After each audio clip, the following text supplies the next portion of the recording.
সম্মানিত দর্শক, বিএনপিকে কেন্দ্র করে সামাজিক মাধ্যম রীতিমতো উত্তাল। অবশ্যই সেটা বিএনপির পক্ষে নয়, বিপক্ষে। বিএনপির জন্য সবচেয়ে দুর্ভাগ্যজনক ইতিবৃত্ত, যে বৃত্ত শেষ হয়ে গেছে আর শুরু করা সম্ভব নয়, সেটি হলো বিএনপির পক্ষে কলম ধরার মতো শক্তিশালী লোক নেই। দুই চারজন আছেন যারা কলম ধরতে পারেন, কিন্তু তাদের লেখা পড়ার মতো যে প্ল্যাটফর্মগুলো দরকার সেটা নেই। বাংলাদেশ প্রতিদিন, তারপরে নয়াদিগন্ত, প্রথম আলো, এই পত্রিকাগুলোতে যারা জনপ্রিয় কলাম লেখক, তাদের কারোর সঙ্গে বিএনপির কোনো সম্পর্ক নেই। মাঝে মধ্যে প্রভাব বিস্তার করে দুই চারজন লোক কলাম লিখেন, কিন্তু ও কলাম অকথ্য, ও কলাম অশ্রাব্য, এবং ওই ধরনের নিবন্ধ অজনপ্রিয়, কেউ পড়ে না। অর্থাৎ বিএনপির কোনো একজন নেতা লিখলেন, সাবেক সংসদ সদস্য লিখলেন, কিন্তু কলামের যে নান্দনিকতা, যেমন নির্মল সেন লিখতেন, এ বি এম মুসা সাহেব লিখতেন, আব্দুল গফর চৌধুরী সাহেব লিখতেন, কারো পক্ষে লিখতেন বা বিপক্ষে লিখতেন, ওটা ভীষণ রকম সমাজে প্রভাব বিস্তার করত। একটা সময় শফিক রেহমান সাহেব লিখতেন, তিনি এখন লিখছেন না। বিএনপির যে সমস্ত লোকজন খুব স্ট্রংলি কথা বলতে পারেন এবং লিখতে পারেন, তাদের মধ্যে একটা সময় গিয়াস কামাল চৌধুরী সাহেব ছিলেন, তারপরে রয়টারের আতিকুল ইসলাম সাহেব ছিলেন, তারপর বিবিসির যে আতাউসামার সাহেব ছিলেন, এরপর শফিক রেহমান সাহেবের ভাই সিরাজুর রহমান সাহেব ছিলেন। একজন লোকও নেই। বিএনপি মাইন্ডেড মনে করা হয় শফিক রেহমান সাহেবকে, মাহমুদুর রহমান সাহেবকে, কিন্তু এই দুজন মানুষ কোনো অবস্থাতেই এখন বিএনপির পক্ষে একটা কলম এর একটা ক লিখবেন না।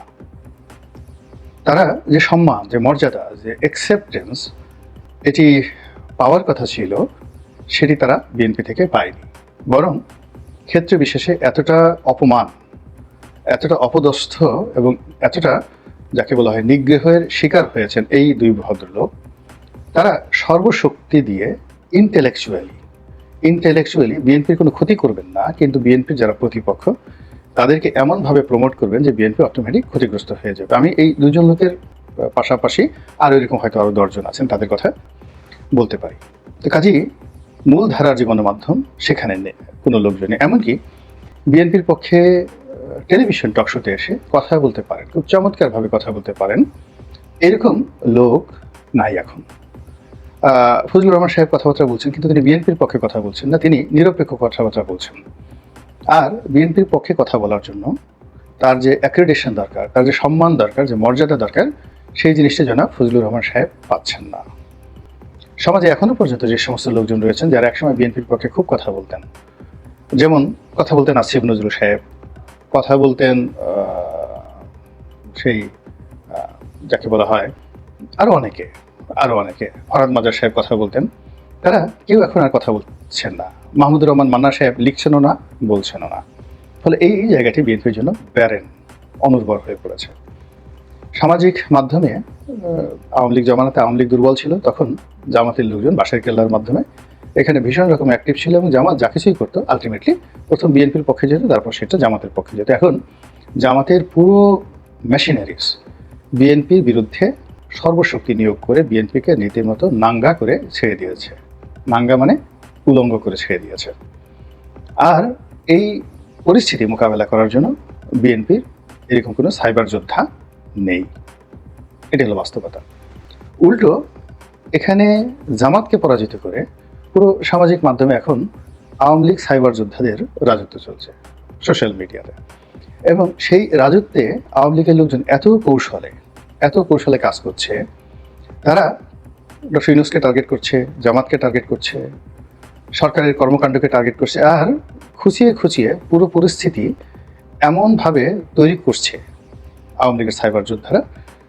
অবস্থা দৃষ্টি মনে হচ্ছে যে বিএনপির সঙ্গে তাদের একটা সমঝোতা হয়ে গেছে। ফলে বিএনপি বিরোধী ইসলামী শক্তিগুলো বা জামাতপন্থী যারা লোকজন রয়েছে, তারা বিএনপির বিরুদ্ধে সর্বশক্তি নিয়োগ করে সামাজিক মাধ্যমে প্রচার চালাচ্ছে, রাজনৈতিক অঙ্গনে প্রচার চালাচ্ছে, এবং বাড়ি বাড়ি গিয়ে দাওয়াতি কর্মকাণ্ড তারা করছে। যেমন ধরুন, একটা উপজেলাতে আওয়ামী লীগের লোক নেই, বিএনপির লোক চাঁদাবাজি করছে, জামাতের একজন লোক পাশে গিয়ে ফোন কাটছে, মসজিদের ইমাম সাহেবকে বলছে যে দেখো দেখো, হায় হায়, কি দুনিয়া আসলো। এইভাবে কি চলতে পারে? আল্লাহর গজব নাজিল হবে এদের প্রতি। কোনো নাম বলার দরকার নেই, ওই এলাকাতে বিএনপি রাজনীতি শেষ। উদাহরণ হিসেবে দুজন লোকের নাম বলি, বিএনপির খুবই ইফেক্টিভ, জনাব হারুনা রশিদ, চাঁপাইনবাবগঞ্জের বিএনপির সাংগঠনিক সম্পাদক, এবং তার স্ত্রী পাপিয়া।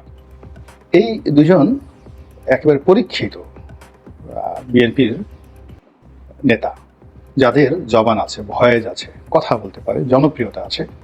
তাদের উপর জামাতের লোকজন এবং জামাতের যারা বক্তা, ওয়াজিন, প্রকাশ্যে যেভাবে মাঠে নেমেছে, এই দুজন লোক অল অন এ সাডেন এদের দুজনে যদি একদিন রক কেটে দেওয়া হয়, এদের দুজনকে যদি মৃত অবস্থায় পাওয়া যায়, এই দুজন যদি রাগে ক্ষোভে অভিমানে আত্মহত্যা করেন, আমি আশ্চর্য হব না। কিন্তু অবাক করার ব্যাপার হলো বিএনপির পক্ষ থেকে একজন সিঙ্গেল লোক এখন পর্যন্ত এদের পক্ষে দাঁড়িয়ে এদের বিরুদ্ধে যারা কথা বলে তাদেরকে একটা হুমকি ধামকি দেয়নি। ফলে বিএনপির পক্ষে কি কথা বলবেন ঝুঁকি নিয়ে, এবং সে নিজে ব্যক্তিগত টার্গেট হবেন। কেন হবেন বলেন, কেন হবেন? আপনি আমার কথা চিন্তা করেন, আমি জাস্ট নিজের উদাহরণ দিয়ে বলি। 2018 সালে যখন আমি এলাম, তখন পর্যন্ত আওয়ামী লীগের সঙ্গে আমার কোনো সংঘাত ছিল না। একটা মামলা ছিল, আর কোনো মামলা ছিল না। কিন্তু বিএনপি ক্ষমতা আসার সঙ্গে সঙ্গে অনেকগুলো মামলা হলো। আমার ব্যবসা বাণিজ্য নষ্ট হয়ে গেল, আমার গাড়ি ভাঙচুর করা হলো, কোটি টাকা দামের গাড়ি ভাঙচুর করা হলো। আমার যে বাড়িটি ভাঙে ফেলা হলো সেটি প্রায় 5 কোটি টাকা মূল্যের একটি বাড়ি ভেঙে ফেলা হলো। এখন যদি আপনি ধরেন আমার ক্যারিয়ারেই 2018 থেকে আজ পর্যন্ত শুধুমাত্র বিএনপিতে আসার কারণে অন্তত 50 কোটি টাকা আমি আর্থিকভাবে লোকসান দিয়েছি। তারপর যে মানসিক অত্যাচার, যে সামাজিক অত্যাচার, যে থ্রেট, যে ভয়, যে আতঙ্ক আমাকে তাড়া করেছে। আচ্ছা, আপনারা বলেন তো যে আমি কেন এখানে এলাম, এবং বিএনপির পক্ষ থেকে আমার জন্য এই একটা মানুষ, বলুন তো, আমি তো বিএনপি থেকে কেউ বলতে পারবে না যে আজ পর্যন্ত একটি টাকা আমি লাভ করেছি, পাওয়ার সম্ভাবনা হয়েছে। বরং যে সময়টিতে বিএনপিতে এসেছি কেউ আসে না। এমনকি আওয়ামী লীগে যখন রাজনীতি করেছি, সেই প্রথম থেকে আওয়ামী লীগকে দিয়েছি, স্বয়ং শেখ হাসিনা বলতে পারবেন না, কেউ বলতে পারবেন না আওয়ামী লীগের আমার নিজের উপার্জনের টাকা দিয়ে আওয়ামী লীগকে দিয়েছি যখন ছিলাম। আমার নির্বাচনী এলাকায় কেউ বলতে পারবেন না আমার নিজের টাকা দিয়ে আমি নির্বাচন করেছি।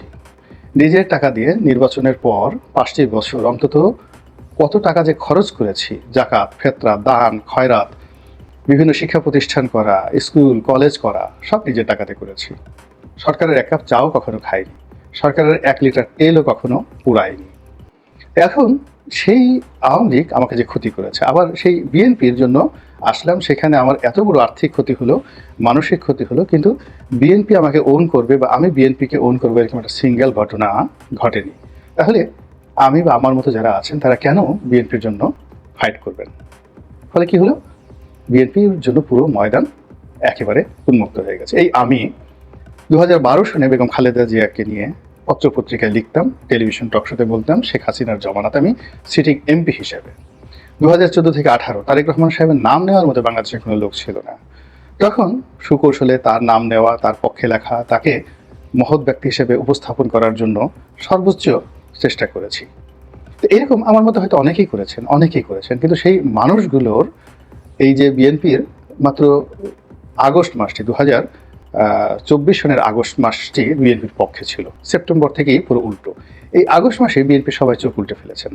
অর্থাৎ তাদের যারা দুঃসময়ের বন্ধু বান্ধব, দুঃসময় তাদেরকে যারা সাহায্য করেছে, সহযোগিতা করেছে, এবং যারা বিএনপির অফিসে যেতে, পল্টন অফিস কিংবা বেগম খালেদা জিয়ার অফিসে যেতে 133 বার যারা দোয়া কুনুত পড়েছে, সেই সমস্ত মানুষের ভিড়ে এখন ওই অফিসে যাওয়ার কোনো অবস্থাই নেই।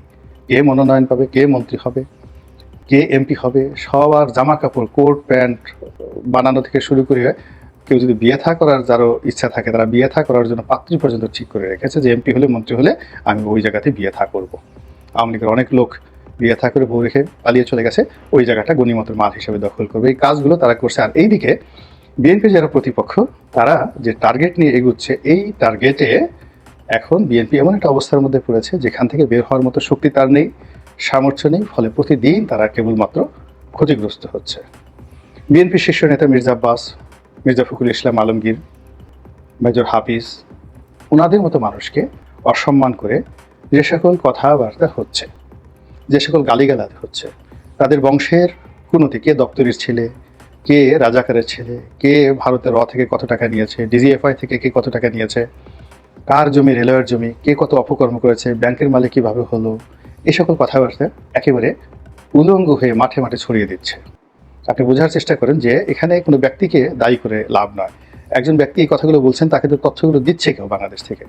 আবার এই তথ্যগুলো টেকনাফ থেকে তেঁতুলিয়া পর্যন্ত পৌঁছে দিয়ে পুরো দলটিকে মানুষের কাছে যে বিতর্কের জায়গায় নিয়ে গেছে, সেখান থেকে উদ্ধার করার মতো মুখ, কলম, শক্তি, মিডিয়া একটাও বিএনপির নেই।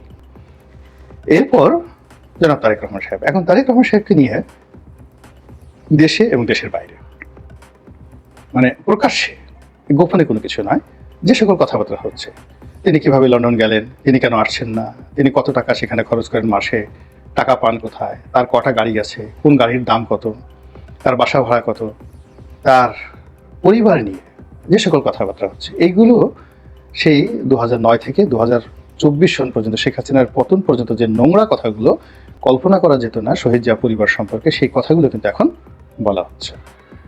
আর এর ফলে কি হচ্ছে, ক্রমশ পরিস্থিতি ঘোলাটে হয়ে যাচ্ছে এবং পুরো যে খেলার যে রেস, বিএনপি সেই রেসের বাইরে, সীমার বাইরে চলে যাচ্ছে, অধিক্ষেত্রের বাইরে চলে যাচ্ছে। এবং বিএনপির যারা লোকজন রয়েছেন, শীর্ষ পর্যায়ের লোকজন রয়েছেন, তারা নৈতিক মনোবল হারিয়ে ফেলেছেন। তৃতীয়ত, ইয়াং জেনারেশন যারা আছেন, তারা ঠিক এই বিষয়গুলো মোকাবিলা করার জন্য না আছে তাদের লজিস্টিক সাপোর্ট, না আছে তাদের জ্ঞান, না আছে তাদের গরিমা।